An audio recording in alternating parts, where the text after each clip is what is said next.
سلام كدب waxaan rabaa soo dhaweynta martida iyo wafdiga loo yimid heer federaal iyo heer maamul goboleedba leh inaan u mahad celiyo akhyaarta rag iyo dumar culamaa diin ganacsato dhalinyaro waxgarad ee ka soo qayb galay ee nagala soo qayb galay waqtigoodana u soo maaragtay baneeyey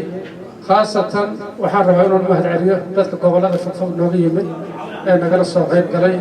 walaalayaal aad u mahadsantihiin marka ugu horeysa waxaa ilaahay mahadiisa inaan caaw halka isugu nimiday sababta isu keentana ay tahay inaan maaragtay soo dhaweyno wafdi noogu yimid dalka Soomaaliya wasiirkii hore ee dowladda Hirshabeelle Maxamed Cali Adle iyo xildhibaan maaragtay beerriyo noogu yimid waddanka Soomaaliya runtii waa wax lagu farxo inay noo yimaadeen dad Soomaali ka socdo maadaama anaga qurbahan aan degannahay xaalka iyo la socodka waddankan aan kala socono kaliya social media laakiin inay warka xogtiisa ay nasiyaan mid kale waxaan leeyahay ku soo dhawaada degmadan xaafadan Yaarba anigu dad inta taqaanaa inta kale magacayga waxaa la yiraahdaa Cabdirashiid Cabdi Maxamed oo ah maaragtay gudoomiyaha xaafadan degmadan Yaarba degmada Yaarba waxay la dhigantaa ama ay u dhigantaa sida la isugu daray hir Shabeelle iyo maaragtay iyo Hirshabeelle halkan baa anaga waxaan isku darnay koodii Luulyo 2023 laba xaafadood oo kala ah Sponga Teenista iyo Rinti Beshista taasoo isku noqotay Yaarba waa waxyaabaha aan ka faa'iido jirto isku darkaas xaafadeena dadka deganna waa ilaa iyo 92 marka waxaan leeyahay maaragtay farxad bay ii tahay inaan caawan ku soo dhaweeyo degmadayda Yaarba xildhibaanka iyo wasiirka loogu yimid maaragtay isla markaana aan taliyaha madaxweynaha Hirshabeelle aad iyo aad baan ugu faraxsanahay waxaan rabaa marka inaad ila soo dhaweysaan waxaan leeyahay ku soo dhawaada dalkan Sweden ku soo dhawaada magaalada Stockholm ku soo dhawaada xaafadda Yaarba waa maasantiin بسم الله الرحمن الرحيم أولا السلام عليكم ورحمة الله وبركاته وإلهي مهديس شرفنا إن ما أنت هالكان قلبت قوة أفرينو أنه كجرنا بشيء فضل على هاي رمضان سيدوك الوحى إذا شرفنا إن سودو إن مرتدينا نقول شوكتا هالكان وكمدي هاي وزير هوري محمد أهنا لتليا مدحويناها هيرشابيله يسدو كله حلبان كنا محمد بيري وحلينا يسولو هذا وحلينا يكسولو هذا سويدن قارهان ستوكلوم وحرجينا يا روتي إن يوحبذا نقلوا ذاك الدوران ودكي وهرمرو كسعدو هتين قلنا هاي دنكستة أمني هرمر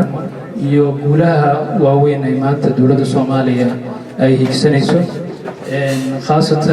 dadka halkan fadhiya runtii waxa weeye ayagu waxyaalo badan kala socda ama miidiyaha ama si kale laakiin qof mas'uul markuu koor yimaado oo kaaga sheekeeyo wadciga iyo xaaladda meesha maraysa iyo waxa socda runtii way ka faa'iido badan tahay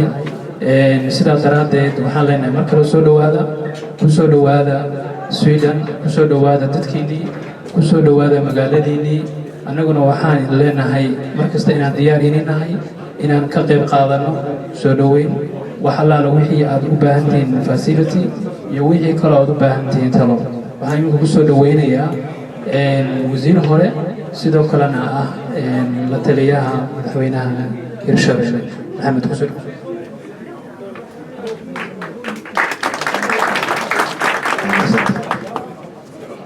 بسم الله الحمد لله والصلاة والسلام على رسول الله xildhibaanka qaranka sihayaha safaaradda gudoomiyaha degmada dhammaan akhyaarta qiimaha badan ee halkan isugu timid oo culamaa udiin iyo siyaasiyiin hore iyo kuwa hadda iyo akhyaar waaweyn rag iyo dumar قبل أركب مقع يا مسك وفديانكم السلام عليكم ورحمة الله وبركاته. سلام كدي محان ربعنا كما هالعليو soo dhaweynta qiimaha badan iyo afurkan akhyaarta meelaha dheerdheer ka timid oo aan qaar ka mida igala hadlaayeen magaalooyin aada u fogfog waxaan leeyahay aada iyo aad aad u mahadsantihiin maydoonya waxaan isleeyahay maadaama aan Hirshabeelle aan joogay ilaa haddana aan la taliya madaxweyne ahay waa jiraan waxyaabo badan oo dadku ka guuxaayo Hirshabeelle horumarkiisa ay isleeyihiin maxaa Hirshabeelle horumar looga la'yahay Hirshabeelle waxaa haysto dhibaatada guud oo dalka haysato dhibaatadiisa ugu weyn hal dhagax ama halkii soo shamiindaa ama hal mismaar oo dirbi lagu dhufto oo aadan magaalada Muqdisho ka qaadin Hirshabeelle waa looga dhisma karo magaalada Jowhar gaar ay ka xirreed dhagaxa magaalada Jowhar yimaadana wuxuu ka imaan jiray in xamar laga keeno si hadda ahayd in meel la yiraahdo buurweyn laga keeno in la yiraahdo meel caalbaraf la yiraahdo laga keeno iyo war dhagax duurkaas uu ka imaan jiray intaasoo dhan waa xirreed oo nabadiid nimankii ayaa ku xirnaa sida magaalada looga ceelaayaan waxay ahayd arrin dhibkeeda leh oo dadku laftooda ay leeyihiin nimankaan rakarooniya sameyn haddii magaalada nimanka ay ka celiyeen waxaan rajaynaynaa insha allahu tacaala walaasku hadda inta badan waa degay inkastoo jidka xiran yahay waxa Hirshabeelle ay samaysay iska dhaafi jidkii weynaay oo dowladda qatar ay dhisaysay oo Turkigu ay qaateen oo dowladda Turkiga ay ka shaqeynaysay dowladda federaalkuna ay amnigiisa haysay magaalada Balcad dhaafila magaalada Balcad uu ku xiran yahay hore in loo gudbiyo la awoodo waayo sababta keentayna waa sababta amni darrada jidka marka Hirshabeelle haddii ay wax qabanayso iyo haddii aysan wax qabanaynba waxaan rajaynaynaa insha allahu tacaala waqtiyada hadda nagu soo dhadhow in warkeeda uu caddaa doonyo intaas yar haddii jidka la furo markaasaa la arkaa waxqabadka Hirshabeelle bal in ayagu aysan wax qabanayn inay xag alla ka ay bahasha meel kale laga haysta markaasay kala caddaa doontaa insha allahu tacaala aad iyo aad aad u mahadsantihiin mar labaad iyo mar saddexaad markaan waxaan kusoo dhaweynayaa xildhibaanka mudane xildhibaan kusoo dhawo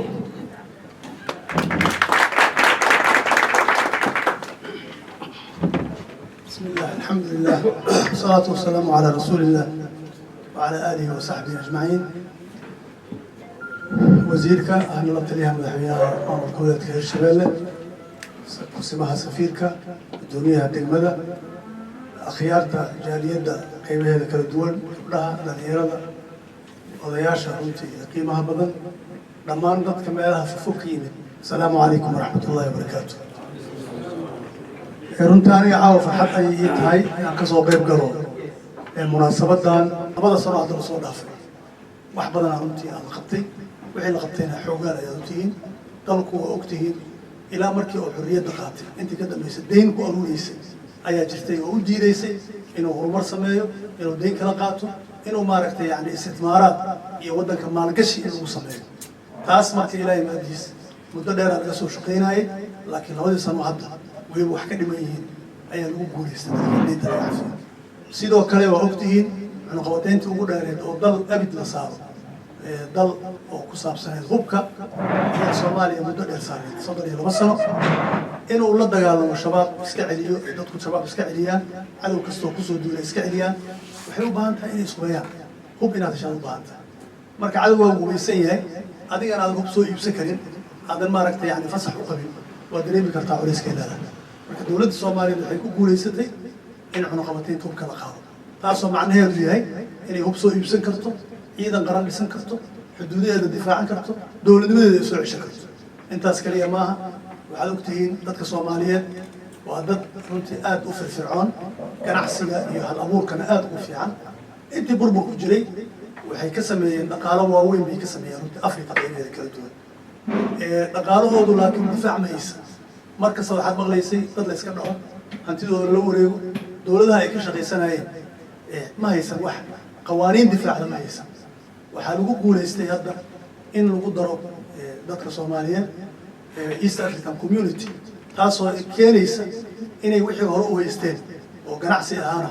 ay maaragtay u helaan maaragtay yani difaac ay u nabad galaan wax kale iyo halabuur kale inay yimaadaan taasna waxay ahayd intuu waxyaabaha ugu muhiimsan waxaa dabcan ugu dambeysay sida hadda uu ka dhawaajiyay wasiirka dastuurkan oo aad ogtihiin inta uu yahay kumeel gaarka uu u baahan yahay dhamaystirka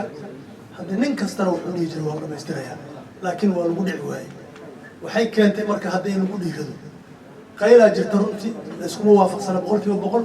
laakiin adduunyada aad joogtiin oo dimuqraadiga wax 100% isku waafaqsan yahay laguma shaqeeyo dadku waxay ku maaragtay yani ku kala baxaan aqlabiyad iyo waxay ku kala baxaan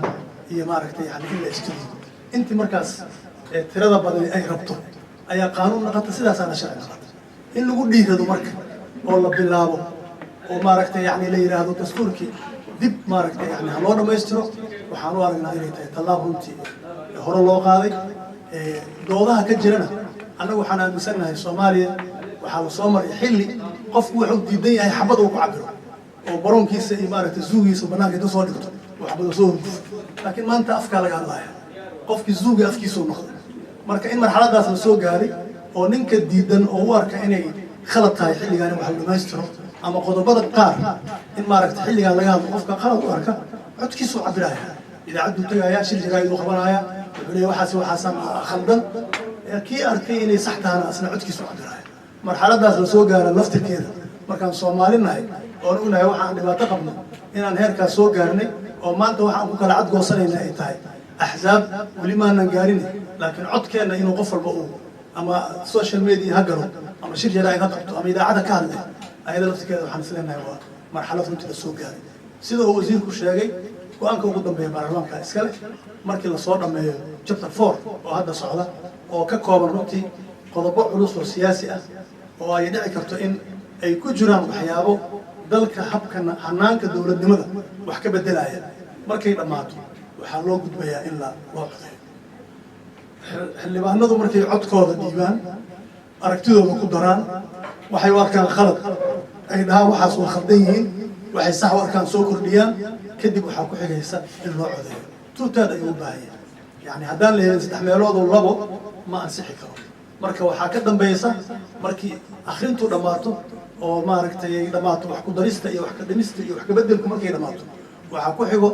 inay maaragtay 3 meelood oo labo u codeeyaan taas ayaa haddana ku noqonaya sharci kadibna afti aad ogtihiin ayaa kasii dambaysa marka procedure-kaas walaalayaal socda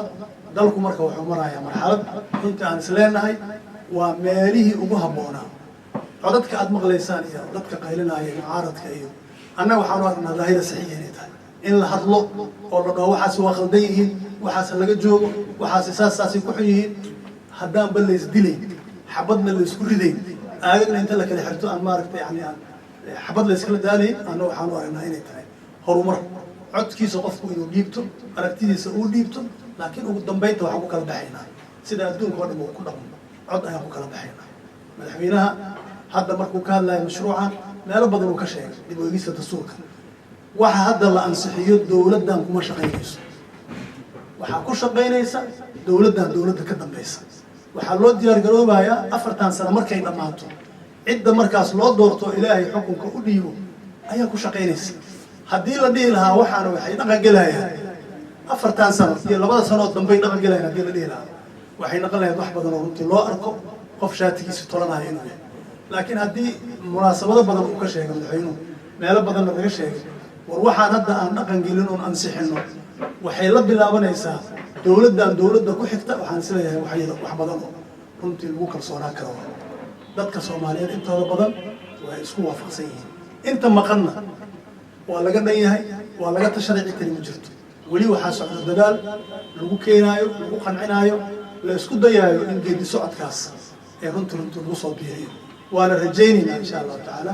hadda Puntland ka maqan si rasmi ah oo aan hadda qayb ka ahayn golay wada tashiga qaranka go'aamada ka soo baxay laakiin haddana waxaa socda dadaal runtii ayada laftirkeeda lagu soo biirinayo inay ku soo biirto taasna insha Allah taala waxaan rajaynaynaa inaan ku guuleysano dadaalkaas socdo idinkana runtii aad ku mahad celinaynaa